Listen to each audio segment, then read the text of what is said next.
என்கிட்டயே வந்து வசூல் பண்ண யாருக்குடா தைரியம் இருக்கு? என்னது?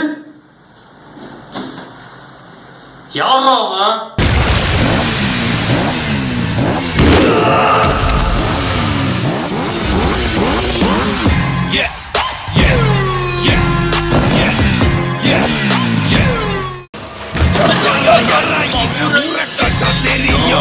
ஊரை கேட்டா எப்படா என்ன பத்தி தெரியும்? நெருப்புடா நெருங்குடா படம் போது ஏதாவது கேட்டீங்களா? இல்ல பீஜம் போட்டா முட்டை போவியா? ஊரை கேட்டா தெரியும்.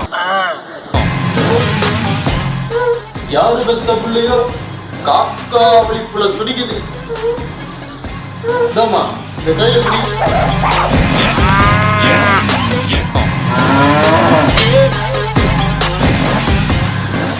ஹலோ அங்கிள் சார்,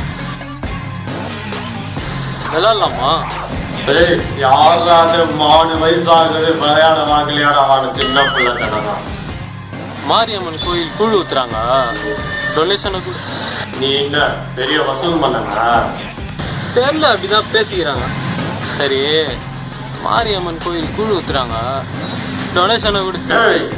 யாருன்னே தெரியாதவனுக்கெல்லாம் 10 பைசா கூட நான் தர மாட்டேன். தெரிஞ்ச எதிரியை விட தெரியாத எதிரிக்குத்தான் அல்ல.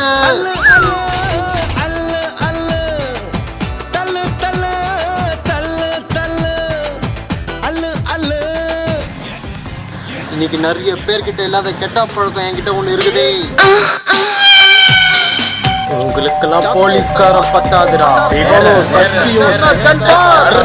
சாமி முன்னாடி எவ்வளவு வேணாலும் கொடுத்துறேன்டா. ஆனா டைலாக் மட்டும் இந்த மாடரேஷன்ல பேசாதடா. எப்பா தாடா எப்பா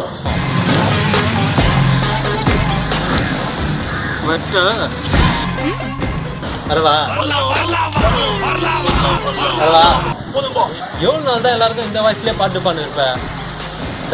நல்ல டாக்டரா பார்த்து வாய்ஸை மாத்தி. சூப்பரா நீங்க அவன் சொல்ற சூப்பரா அப்ப நீயே வச்சுக்கோ. மகாபிரபு வரலாமா வரலாமா பைரவா வரலாமா வரலாமா பைரவா வர முன்ன பர புரியோ. ஏன் தலைவரே கலாய்கிறியா நீ? அச்சு மூஞ்சி இங்கெல்லாம் வச்சிருவான். டைலாக பார்த்தல என்ன மாடலேஷன்டா, வேற லெவல்டா. ஒருத்தவங்க ஒரு லெவல்ல இருக்கிறதுனாலதான் அவங்கள வச்சு ஸ்பூஃப் பண்றதே. நான் ஸ்பூஃப் பண்றதுனால அவங்களுக்கு டேலண்ட் இல்லைன்னு அர்த்தம் இல்ல, அவங்க கூட ஓடாம இருக்க போறதும் இல்ல. ஜாலியா அப்படியே பார்த்தோமா, ஷேர் பண்ணோமா, அப்படியே போயிட்டே இருக்குமா. இதெல்லாமே ஒரு ஃபன்னுக்கு தானே. நான் ஒண்ணு மட்டும் சொல்றேன், வர கேட்டுங்க. அடுத்த இளைய தளபதி ரஜினி தான். நெக்ஸ்ட் சூப்பர் ஸ்டார் தளபதி இல்ல. சூப்பர் ஸ்டாரா பவர் ஸ்டாரா?